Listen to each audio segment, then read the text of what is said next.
everybody. Welcome to another episode of Mental Health Monday, a special Memorial Day Mental Health Monday. Phil, happy Memorial Day, buddy. Happy Memorial Day. Thanks for joining me. I think having said that, maybe I'm just going to, if you're okay with that, I'm just going to open us up with a word of prayer. We can pray for the folks who have are celebrating Memorial Day, maybe for some strong reasons, and then we'll get going. We got some cool stuff to talk about today. Great. God, thank you so much for this time, and thank you for your son and the offer of sacrifice that his life was for us. There are so many people in our life, in our church, in our region, that have taken up that call to lay down their lives for others. We just lift them up today and their families, for all those who have lost their lives serving, so we can have freedom, and so we can know that, and so we can feel comfortable, God, worshiping you, praising you, and thanking you for all those good things. So I pray that those people feel comforted who have lost folks who have served, and I pray that we would all come around them as the church to lift them up today. In your name we pray. Amen. Hey, so we have a very exciting topic to talk about today. We're going to talk about grief. Yeah. Grief comes in a lot of different shapes and sizes, but unfortunately, a lot of people are experiencing that right now. It's one of the things that people write in most about when they want to hear us talk about stuff. So I think we talked, a little bit earlier, and we kind of have a pathway where we're going to try to gently weave our way through maybe some of the technical aspects of grief, and then get into some more maybe practical things, what you can do if you're grieving or if you know someone who's grieving. And then really, I just want everyone to know, before we start, we're always trying to look at this through the lens of Jesus, everything we do. And a lot of times we get caught up in looking at the technical aspect of all of this, but at the end of the day, it should go without saying, but it won't, because I'm going to say it. Everything we do, please try to do it as prayerfully as we can, whether that's grief or whether that's serving someone who is grieving. I think it's important to kind of enter in prayer, both yourself and with those people, and that is really going to do wonders, right? So, Phil, let's talk about grief. Yeah. Well, I think just to start, we're in this, this situation, this whole pandemic, crazy situation still. I mean, gosh, man. I mean, I remember everybody knew where they were. Like, if you were at 9/11, when that happened, and it's just like knowing exactly, what was going on was just such a vivid moment. But like, we're gonna have like months of, people are never gonna forget this, Yeah. And I think that I don't know that there's a way that you could go through this right now or be in how many months we're in right now and not have experienced some sort of serious loss of some sort. Sure. I think we're talking about grief. We're talking about, loss, just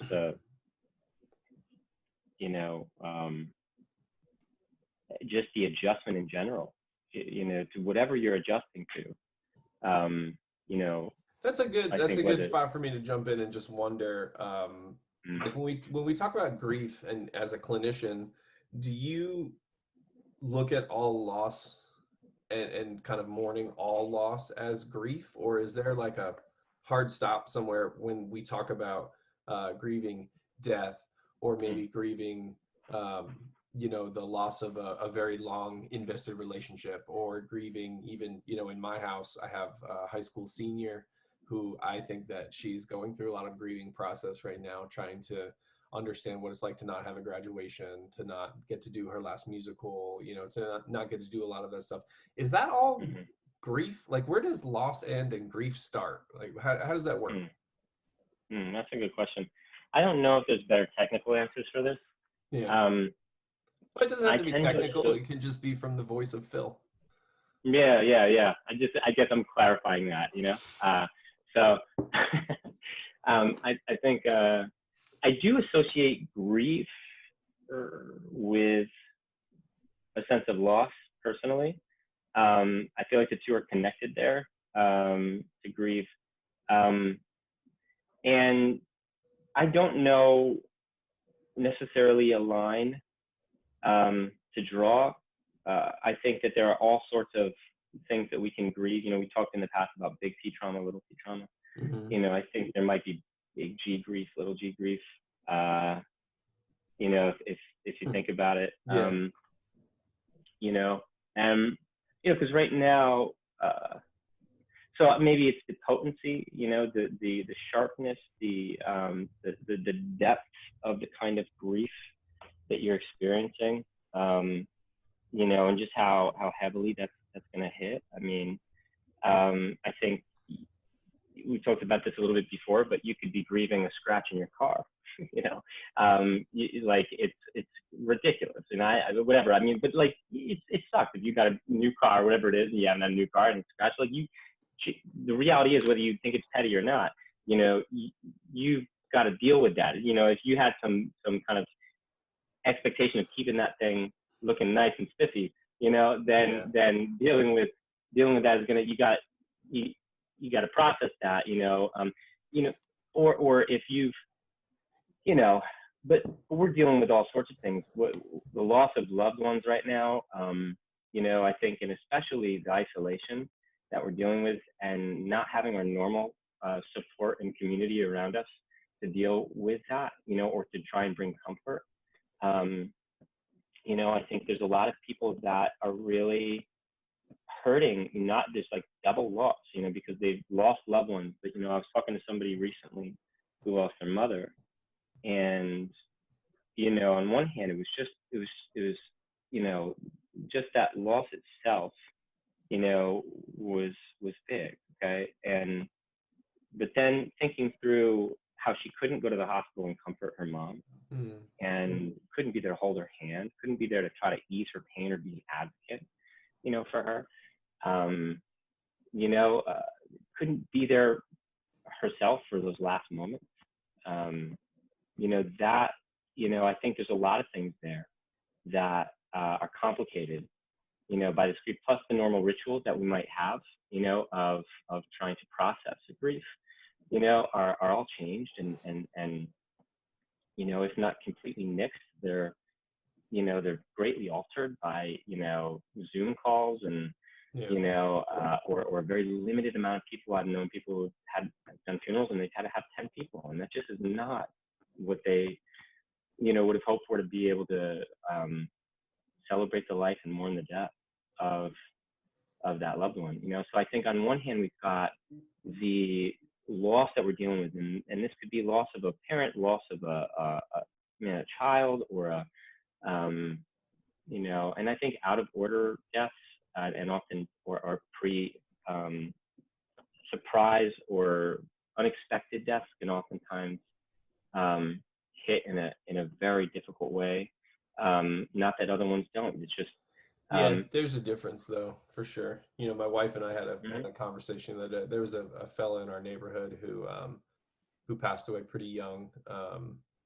And I was trying to kind of process that in my head of what it looked like versus having, even if it was the same age, versus having like a couple months to, they say get your house in order kind of a thing. And yeah, there's a huge value, I think, a lot for the folks who are here still, not, who are on this side of heaven. Um, there's a huge value in being able to spend those last moments, to be able to, um, say goodbye and tie up a lot of those ends that sometimes take for granted, I think. Um, Yeah, yeah. I think there's a big organizational component in a family system as well to the loss of a loved one. So what I mean by that is a family always has to reorganize around hmm, the loss of a player in the family system. So, and depending on how significant the role of that person, how much they carry, you know, or what role they play, what you find is there's a vacuum where that person is left, and the family typically needs to reorganize. So now, if that's a grandparent or if that's a parent, you know, think about that between a grandparent, Yeah. or you've got grandparents, and they take care of each other, and one kind of takes a big caretaking role. Now, you know, in that case, it might mean, her whole life, let's say, was spent around kind of taking care of her spouse, and then he passes, and now her whole role and her whole purpose, her waking up, doing all these things is eliminated. And every moment is a trigger. Well, this is when I get in medicine. This is when I would, help him do this in the morning, or run this errand for him, or we did everything together because there was a bit of a dependency there. Now every single action, it all revolves around caretaking. And so every single action is now, okay, reminder, trigger, of him. So in that case, family reorganization is going to look a lot like, what do? We might take shifts showing up for mom or for grandma, because, every waking moment is going to be a reminder of the loss of her spouse, and so Yeah. how do we show up for that? Whereas, let's say it's a single mom,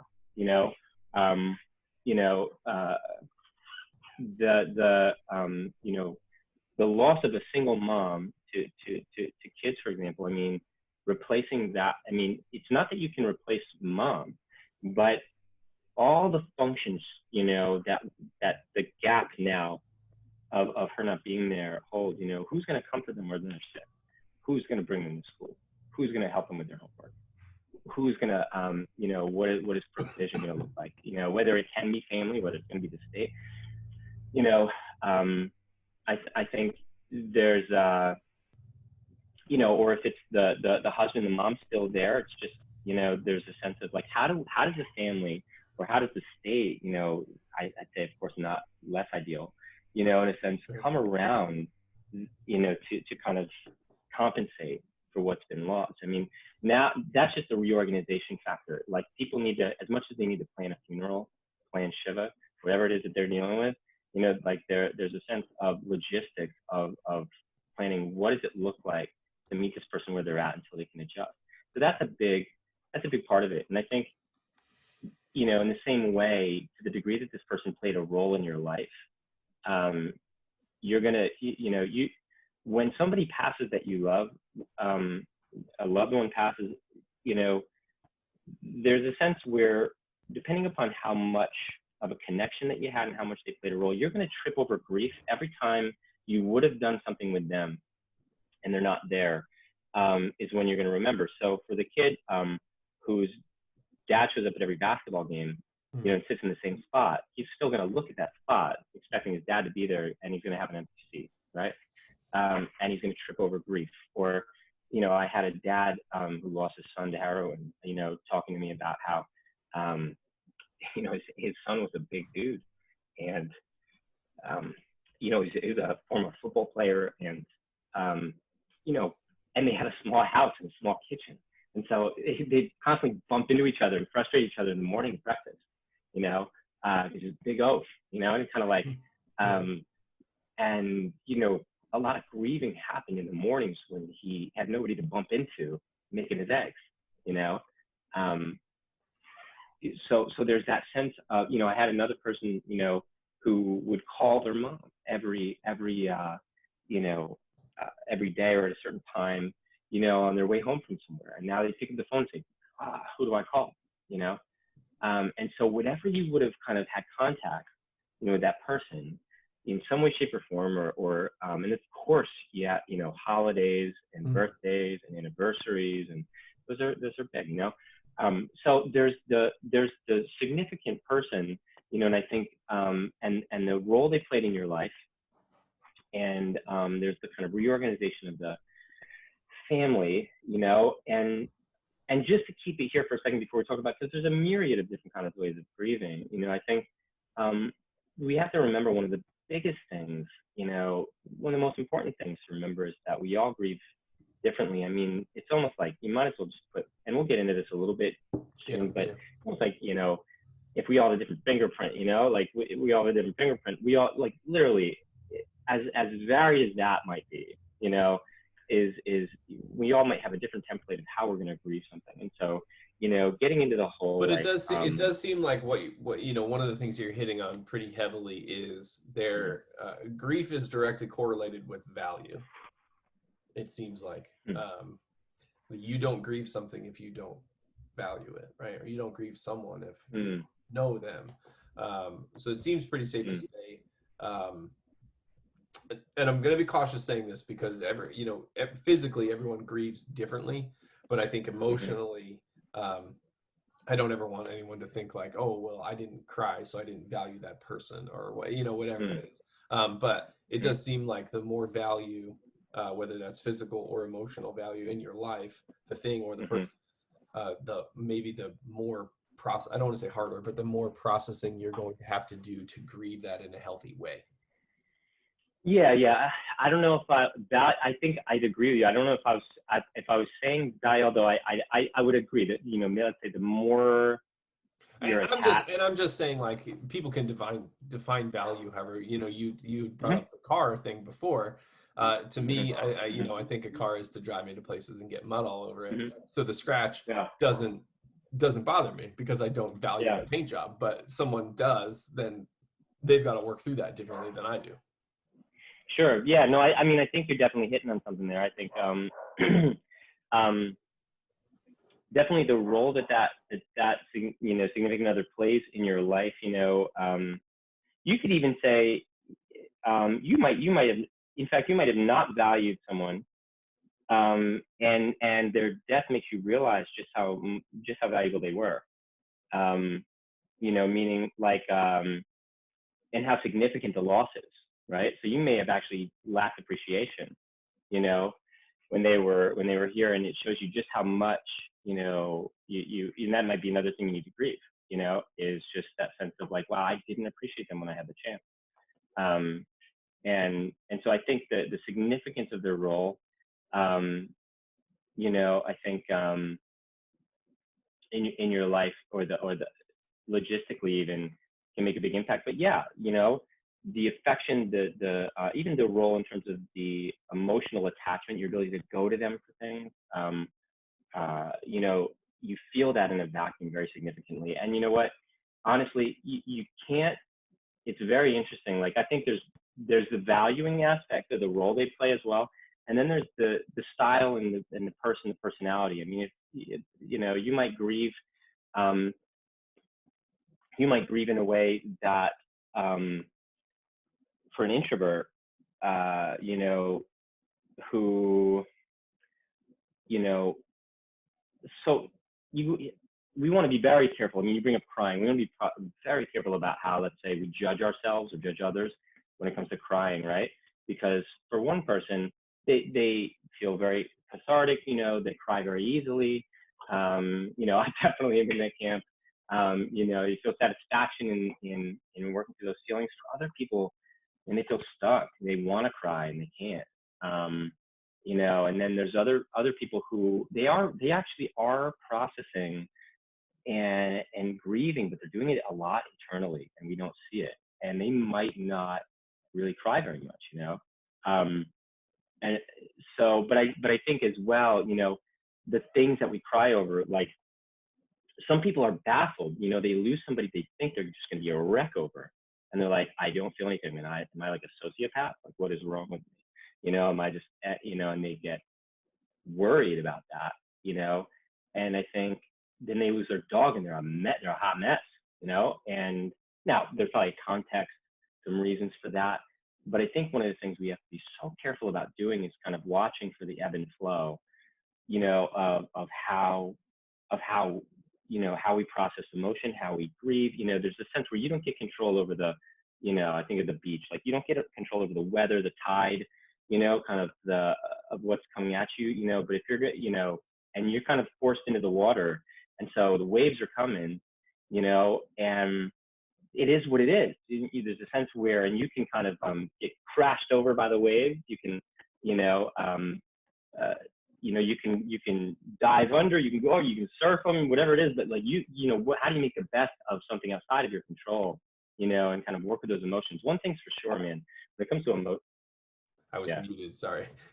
There's no stopping the wave. You know, like No stopping the wave. there's Yeah. yeah, there's like getting smashed by it. There's going under. There's surfing it, but you're interacting with it in some way. That's our emotion, man. A lot of times, I mean, like that's, you know, there's a good quote that I heard recently, that hit me, you know, emotion will find a way out. It's gonna find a way out, and if you push it down, very likely it's gonna come out sideways. You know, um, Oh, yeah. like displaced, anger, or frustration or impatience. And a lot of times you might talk to somebody and they're like, "Why are you so angry?" And I don't even know. Very likely Why because is it it's so hard for us to, I feel like and maybe I'm a sociopath because I'm going to say this, but I feel like I'm a pretty like you're not. mentally and emotionally healthy person. Like, but even for Mhm. me, and it's been heightened throughout this whole process. But yeah, like when I'm this cord's driving me crazy. When I'm going through stuff, a lot of times my wife is such a good, she's so good at calling me out in a way that makes me hit the brakes and stop. But she's like, "Hey, what's going on right now? Why are you doing that?" And like, why do we? Mhm. Why, how do we avoid that? Like even in grief, like how do we avoid the the natural things that society even tells us that we should do? Which a lot of times is like the unhealthy kind of rely on chemicals, rely on kind of comfort, in excess and things like that. Like how do we get to the heart of letting those emotions come out in a way that feels natural and healthy, so they don't come out sideways? Yeah. Yeah. Well, I think so much of it, man, has to do with facing them. You Hmm. know, um, we talked about this last time a little bit, and that quote about like man's greatest misery is to arrive for not being able to sit in a room alone. You know, I heard somebody ask the question, "Where's Jesus in your grief?" You know, recently, and the answer. So they said like right in the middle of it. Um, Hmm. That's very you poignant. know, the the person is saying, "Where's Jesus in your grief?" And he's right. He's right in the middle of it. He's so patient with us. He wants to listen to our hearts. You know, uh, he's not going to give us I don't think the religious answer in terms of shutting us up and kind of saying, like, um, he'll stay with us in it and abide with us in it. And he knew how to grieve the loss of a friend. He knew how to grieve a nation. And and he's grieving. I believe even that it shouldn't be like this. The intention wasn't for brokenness and fall. And but I think it's it's it's finding our way through, and being able to name our emotions and name what's going on, and finding whether it's going to Jesus or having others that we are sharing that with. Um, Whatever our body's telling us, whatever, I think it's being present for it, you know. And I think drugs are, you mentioned drugs, alcohol, kind of things to run to, different comforts that we have. I think I don't care what you call it, a drug, alcohol, social media, you know, video games, working, anything that takes you away. I'm not saying that distractions aren't good. There's a balance, I think, when it comes Sure. to, but if I'm not giving myself any time, any places on any kind of rhythm, especially if I'm grieving something very significant that is causing tumult, in me. If what we're doing is constantly going forward and leaving it in the background and not paying attention to it, not paying attention to our body's longing and cries and groans to tend to it, then we very likely are going to have some complications that are going to show up in our life when we don't want them to, Hmm. unexpectedly, you know. So I I think it's think, interesting too, like when we think about loss, especially of loved ones. how it affects our perception of us too, Mm. which is like a Mm. huge part of that. I think becomes a part of that grieving process. I don't know. Did you ever read that Joan Didion book, A Year in Magical Thinking? Mm. She's a spectacular New York author. Experienced a lot of loss. She's not a Christian, so she's coming at it from a very different perspective than what we talk about. But there's some, as a really talented author, she sums some things up really beautifully. But one of them that she said she struggled with most was when her husband passed away. Like, we find ways to mark time as humans, based on like kind of big life events. So when her husband passed away at, in their 70s, she was like, in my head all this time we were still like, we're getting older, we're having kids, we're doing all this stuff, but we're still 24 together. And like a huge part of her grieving process was like understanding that she's not 24 anymore, and now she's 75, living in Manhattan, understanding what that looks like. And I think a lot of that is like, that's kind of like that reorganizational stuff that you were talking about Mm. before. Um, Yeah. and it just popped into my head Yeah. when you said that, because it's like thinking Not about only all the that. different aspects of grief. It's not just, you're Mm. not just processing the singular loss. It's this Mhm. like chain reaction. And that's why I think it's important that Jesus is like, we're mindful that Jesus is in that, because he's not Mhm. waiting at the end, right? Because the end Yeah. is much different than what we ever think. Like, he's right alongside there with us the Mhm. entire time. You bring up it makes me think of,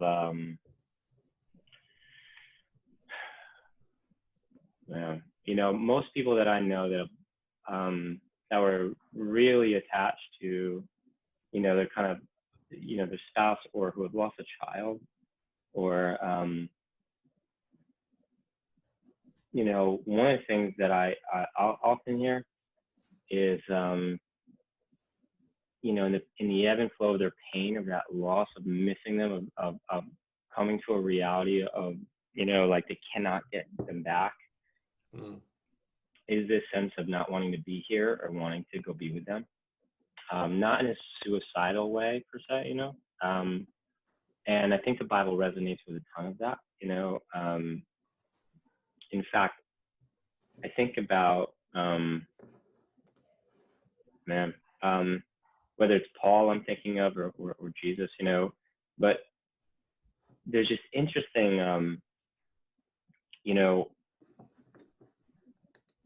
to the loss of someone, makes us ache heavily, I think, for, just wanting to be able to have contact with them again, missing them, days Mm. come up, I don't want to do it without them. I don't want to experience,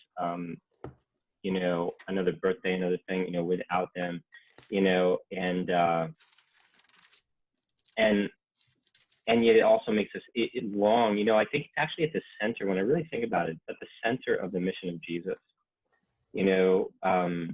I think about, like, it's interesting, right? Because there's often this dichotomy, with people who are grieving a loved one. Okay, so and it comes up, where they on one hand, they don't want people around them who won't permit them to talk about their loved one. So, for instance, some people who are around them that kind of want to be like, well, look on the bright side. You're past that. Leave that behind. We don't need to talk about that. There's a sense of like, stop it. I want to talk about them. I don't want to forget them. I mean, everything. Like um, there's a sense of wanting to talk about it. But the very thing that there's this weird double-edged sword, because on one hand, I don't want to forget. I want to remember them. I want to celebrate their life. I miss them. I want to be as close to any memory of them that I can have. Like, a lot of times, people who grieve will keep the clothes and won't wash them. Of somebody they love, because just The the smell. smell Yeah. of as close to the real life as they can get. You know, um, and yet they'll find themselves, especially in those first few years, but they'll find themselves, kind of saying like, whoa, I don't want to, Christmas is coming. I don't want to spend I'm not doing the normal things because I can't get too close to that memory. Right. It's just too heavy, so like, there's a sense where, the things we love about them the most, and the things that we remember about them, the things we miss the most, are the things that cause the most pain. Um, that, and yet they're the fondest memories. I mean, you can think about this with the death of somebody. I've seen it actually very much so with breakups and divorce as well. Mm. It's the memories of the one and the moments that you had that were the best, that also make you hurt the most and make you miss them, even if it's the right decision to break up or whatever. Um, Yeah, there's you that know, old expression, it is better to have loved and lost than to never have loved at all, which I think for a lot of people, especially in the breakup avenue, I think that mm-hmm, if you got to experience a lifetime with someone, or even a short time, and mm-hmm, really deeply loved them and lost them to death, I think that um, rings a little more true. But I feel like folks who have experienced a hard breakup with, whether that's a really committed relationship or, like you said, like a divorce situation, um, that's a hard pill to swallow until you're yeah. very far away from it. Yeah, and I think it can make people almost feel like life is the sharpness of pain from grief, whether it's again, a child, a relationship where your heart was so invested, even an animal. I mean, like where it can almost make you feel like, I don't want to have this, I don't want to live this, I don't want to feel this anymore, and yet this is why when I think about Jesus, I mean, and I hope this is somewhat of an encouragement, for those who are going through the pain of loss, because, um, I really think that Jesus, when he wept over Lazarus' death, you know, and when he when it says about him that for the joy set before him he endured the cross, scorning its shame, I think he saw Lazarus and he saw the death, but he also knew a day where he would be called, not just temporarily, but he'd be called to life for good. And Yeah. so there's a sense where he can see and longs for the day, where we won't have to experience saying goodbye to each other. When he was on the cross and why have you forsaken me? He experienced in that moment a separation that should not be. He experienced a separation, where there should be ongoing, eternal connection. And I think when he said at the Last Supper to his disciples, I eagerly desire to have this meal again with you, and eagerly desire is the same word for like tempted. It's in the Greek, from what I understand, same as like words we might use about like over desire when it comes to Mm. temptation for something, like Like he's the word, wrestling with this like, idea that there is a possibility where he could continue to have more suppers with them, instead yeah, of like he's instead of doing lusting. what You could he's say he's called to do. lusting. Yeah, like lusting for that day where he will be able to eat. I will not eat with you again until then, where he gets to eat with them, and where this is all better, all things are redeemed. um I think in that moment, when there's a sense where, Jesus knew how he came and he experienced the full brunt of he walked in the agony of the fall, and all the things that go with it: loneliness, isolation, uh, um, all the small and all the bigger ways, experience the torture of the fall. And he's the kind of person that, when they offered him on the cross wine gall or whatever, Yeah. I think it was something to lessen the pain. He experienced the full brunt of it. From what I understand, he refused it. I think there might Spit be it two out. different passages actually that I'm thinking of. But he refused it. But there's a sense of, with full sobriety, experienced the drips of blood, the sweat, the pain of the cross, and I would say, when it says that he, earlier in scripture, he had his face set like flint towards Jerusalem, to his own demise, his torture, and his death, because he had the joy set before him, a sense of, I miss you, meaning like, this is broken, this is gone, and I'm striving towards the goal, towards towards the kingdom. That's why does he tell us to pray, your kingdom come, your will be done on earth as it is in heaven. Why, the idea of Maranatha, come Lord, come. People thought, Mm. they could pray the coming of Jesus closer.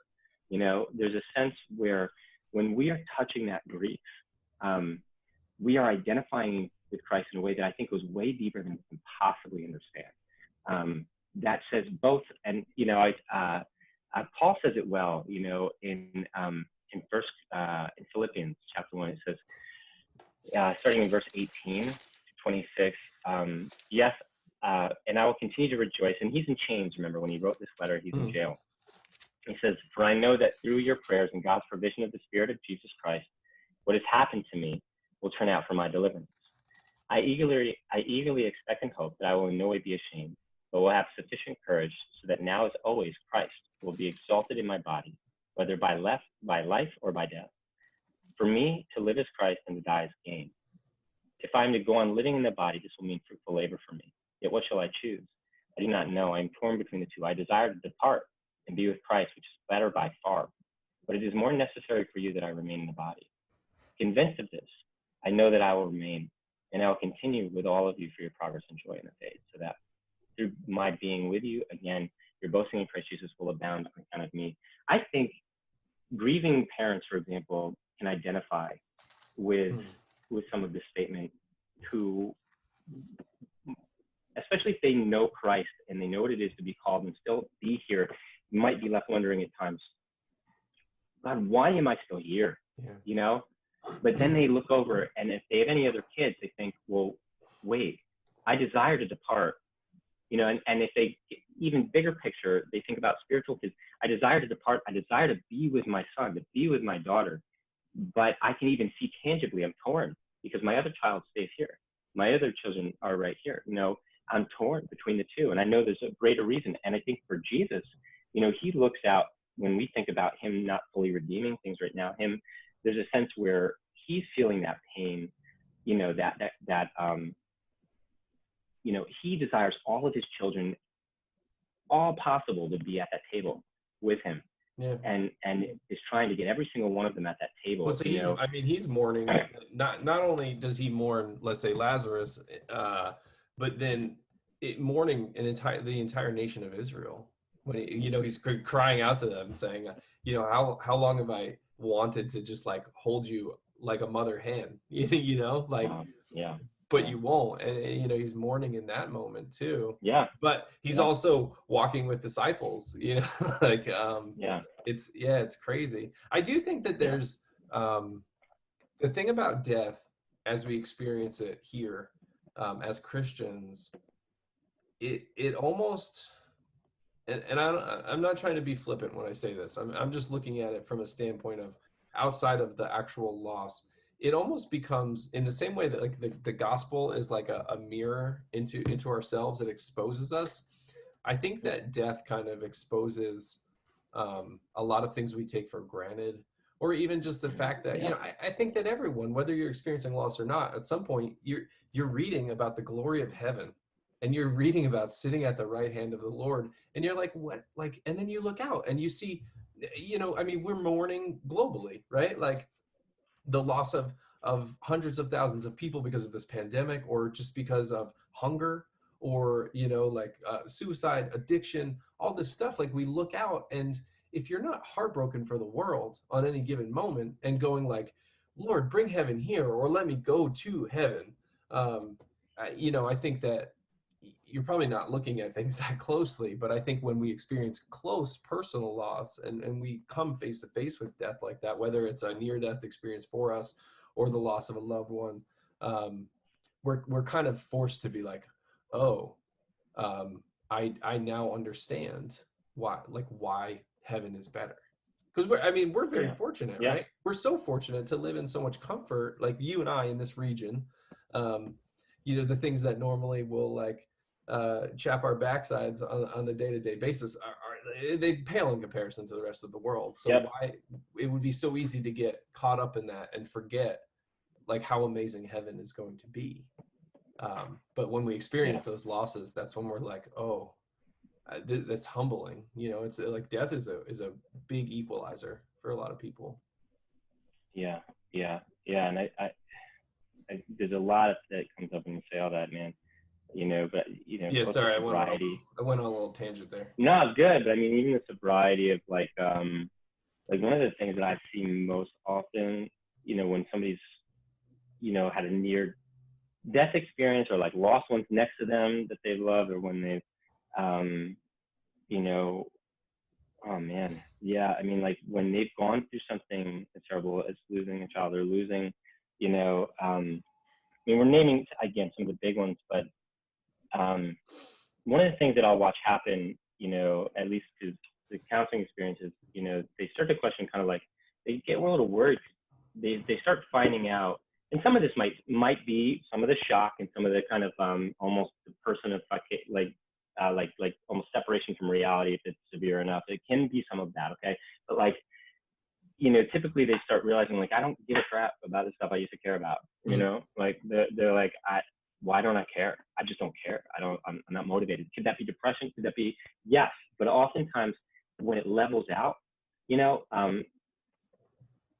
when they realize it has sobered them up to what is most clearly important. And those things that used to bother them, they're like, how can I don't really care. I just don't. Yeah. Those things, it kind of puts the scales a little bit back in order, um, so I think there's a part of that where, I think just, responding to, it does sober people up. And when it comes to having, like, I think there is a sense in which there's a longing for, there's a longing for no more pain, no more death. We weren't made for that, and see, that can both be in our pain, it can drive us towards our hope. And that is why I do think Christians can grieve differently as other people, but again, don't expect, this is where you got to be careful between platitudes, meeting somebody right where they are in the middle of their grief. And, these things are true, but being cautious on timing, but I think, because grief is often, like, we're talking about waves, intense, and size of the waves, they're big when in the beginning, especially when it's been a very significant loss. And they, over time, they still be there, especially on important days and big reminders. But the intensity and the duration and the gravity, especially if you're dealing with this and you're looking at it and you're feeling your feelings and you're processing, they level up, But I think that there's also something to be said too about just like, maybe we don't always consider our dependency on people, our dependency on routine, our dependency on rhythms.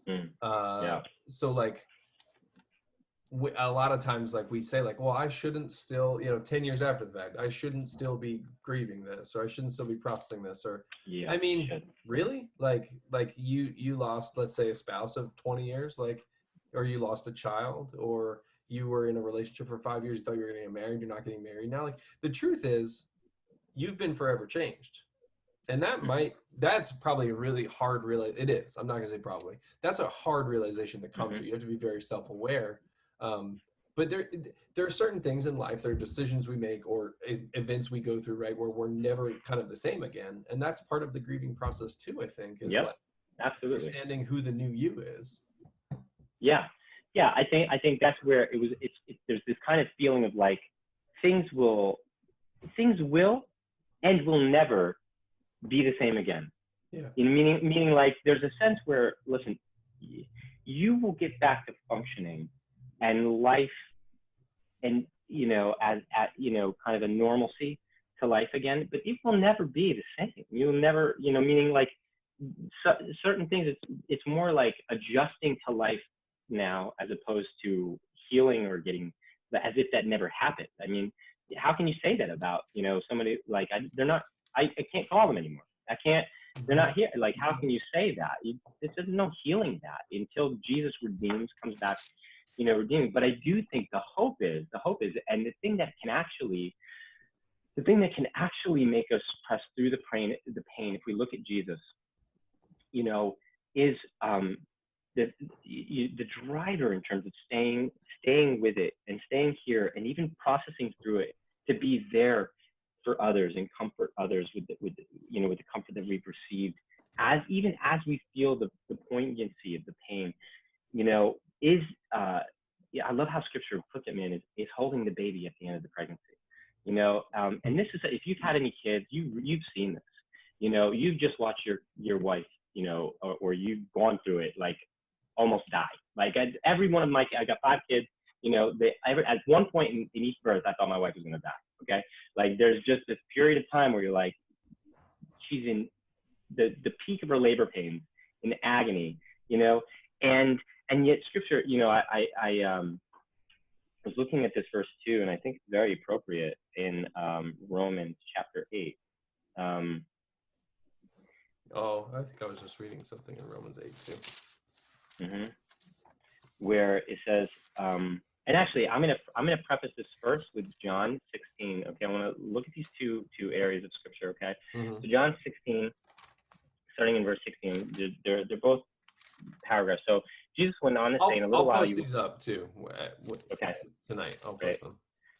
In a little while, you will see me no more, and then after a little while, you will see me. At this, some of the disciples said to one another, "What does he mean by saying, in a little while, you will see me no more, and then after a little while, you will see me? Because I'm going to the Father."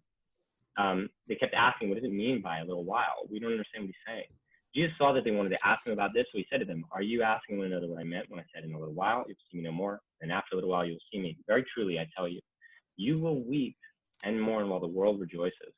You will grieve, but your grief will turn to joy. A woman giving birth to a child has pain because her time has come. But when her baby is born, she forgets the anguish because of her joy that a child is born into the world. So with you, now is your time of grief.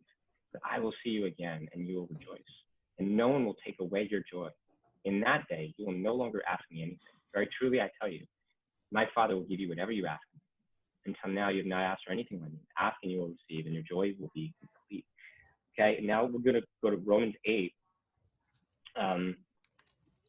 which is a very famous passage, and where, here we go. Starting in verse 18, "I consider that our present sufferings are not worth comparing with the glory that will be revealed in us. For the creation waits in eager expectation for the children of God to be revealed. For the creation was subjected to frustration, not by its own choice, but by the will of the one who subjected it, in hope that the creation itself will be liberated from its bondage to decay and brought into the freedom and glory of the children of God. We know that the whole creation has been groaning as in the pains of childbirth, right up to the present time.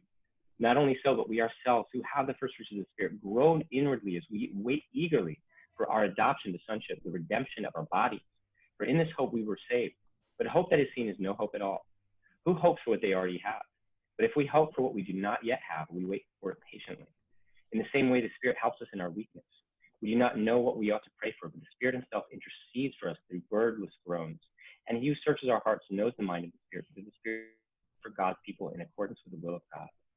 And we know that in all things God works for the good of those who love him, who have been called according to his purpose." For those, so you look at this, and you might even, I listen, I get it. For all, tongues are a cool thing, okay? When it comes to speaking in tongues, but you look at this, you might even reinterpret for a minute, okay? I'm not saying that, I'm not trying to go against tongues, okay, for a second here, in terms of language here, but I think of some of the groans and the agony that we might go through, okay, even in our pain, even in our mourning. And I think the Spirit, man, talk about God being in the middle of it, is in the middle of it. Even when we just don't have words, we just can't, and we're just moaning in anguish. Yeah. There's a sense where he knows how to intercede. Well, and I think the biggest thing about those two voices, or those two verses, and a lot of people get hung up on that tongues part, but if you look past that, it's a hope for the future. It's a hope for heaven. It's not a hope for here. And that's what, it was just funny because I was in 2 Corinthians before 2 Corinthians 5:7. You can start. It says, you got 5. I got 4. For we walk by faith, not by sight. Yes, we do have confidence, and we would rather be away from the body and at home with the Lord. So whether we're at home or away, we make it our aim to please him. That idea of being away from our bodies, like, it's so cool because it's such a physical, like when I look at that in my head and I visualize it, I almost imagine, like when I think about someone passing away, taking their very last breath here on earth, that next breath is their very first breath in heaven, oh gosh, that's just like, it's so amazing to understand the joy uh, this is the precursor, and I think Hmm. that's like, Yeah. um, it, yeah, I don't know. I mean, I don't even know what to Yeah. say. First Corinthians talks about our bodies as this flesh, almost like will not be like our heavenly bodies, and they will differ from each other as star differs from star, and as planet differs from planet. I mean, and there's this idea that this is merely a seed. It's almost like when you plant a watermelon seed, you don't think a big green melon is going to come out. When Yeah.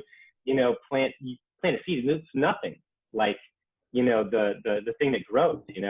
Um, and there's a sense where this is a seed. It's gonna um, it's going to flourish, like, and I heard one person talk about, the idea of a lot like, we were, we were born into this world. We're not given tons of detail on, heaven, but there's a sense where, we, for the, an infant comes through a tunnel, kind of sees, and comes into this world and is like, they don't have a clue. Like I watch my not yet 1 year old, I can't wait. Like just he doesn't. He's so excited about grass. He doesn't know what grass Yeah. is. It's just like he's so fascinated by the exploration of the world.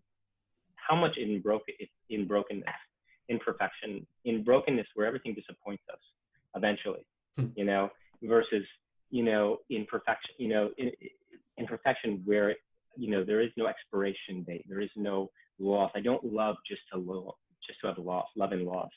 You know, you mentioned 2 Corinthians 5. I wrote down 2 Corinthians 4, where it says, "But we have," starting in verse 7, "but we have this treasure," talking about the Spirit, "in jars Yeah. of clay, to show that this all-surpassing power is from God and not from us. We are hard pressed on every side."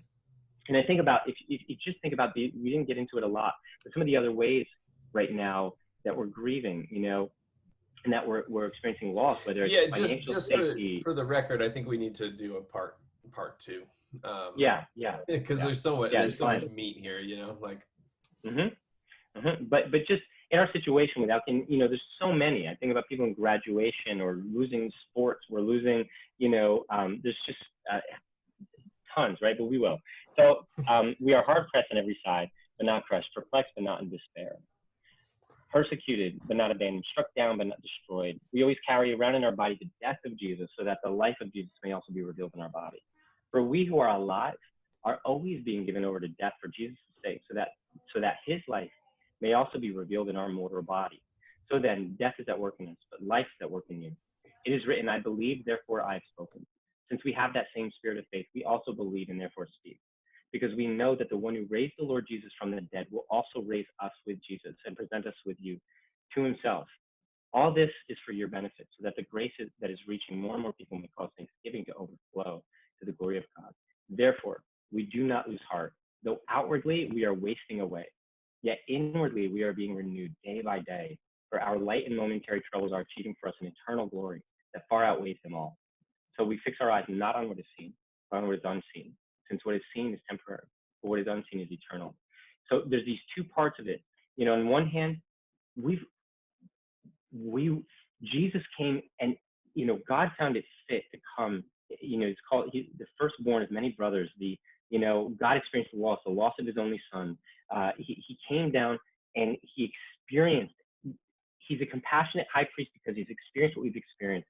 There is a sense where our mission here, and some of the pain that we go through, as unbearable as it is some of the ways that we will identify with Christ most intensely, most clearly, where that is the intensity, him knowing the depths of the brokenness, and the joy and the hope that was truly going to be fulfilled, drove him with his face like flint towards his own um, his own torture and sacrifice. We're up close with our pain, and with this loss, and yet there's a sense where it can, if we let it, knowing that we think about a birth of a baby, 9 months, and then you forget. 9 months, but God lives in eternity. Our life is a good parallel to the 9 months of a pregnancy, where there is a sense where I know you miss them, or I know, you know, um, And that's the whole thing. On one hand, we need to acknowledge, we need to experience the pain and the potency. Otherwise, how will we identify with others if we just numb it or override, get away from it? It's part of what makes us actually have the ability to connect with others and stay with them in their grief and in their pain, and be with them as we walk together and as we pray together and await for the kingdom of God to come fully. Yeah. Amen. Yeah. I think that's a good spot to kind of wrap up for today. Yeah. You know, we just mentioned that there's tons more, but yeah. There's so much. We went longer than normal, but I mean, it is a dense topic. It really is. I'm curious too to this might be an offline comment, but I wonder what the DSM kind of says about grief and how it classifies that as how it affects your kind of actual brain. Sure. But I do want to spend some time next week on really getting into the thick of it in terms of what it's like to grieve with someone, alongside of someone, and you're really touching on that now. So maybe we'll rewatch this before we record next week, just to kind of pick up from there. But Phil, as always, man, I'm really thankful for just your heart that God has given you to care for this stuff, and the brain that he gave you and shoved with a ton of knowledge in there, because it's always so fun. Grateful for you too, man. And I think we also hit the record of times that we both cried on a Zoom call. Yeah, that's a few times there. So that was good. I do want to talk a little bit too next week just about celebrating some of those moments, you know, if you are experiencing grief, you know, in a safe way, but trying to get back to celebrating those lives that we've lost, rather than just mourning them. But you know, so we've got a really light topic for next week too. But as always, guys, remember, if you need any help, there's right now, there's a ton of help out there. You can kind of do some searching. New Jersey and New York are both doing kind of counseling help calls, but you can always go to emergenceninja.org/counseling. Send us an email. We can connect you with one of Phil's people in his network, as we start to think about building out a counseling center in Emergence. Tuesday nights, R&R.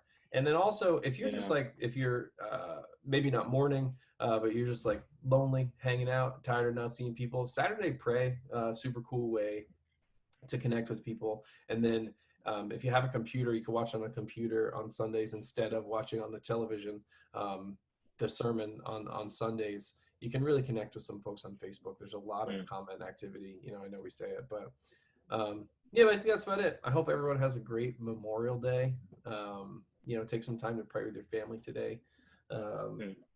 Enjoy the weather. It looks like the sun's peeking out. So, dude, Phil, I can't wait to do this with you in person one of these days. We'll just get one camera and we'll sit next to each other. We'll look at each other for real. And crazy idea. So, I know, man. All right, I love you, buddy. Fist bump. I love you too. See ya.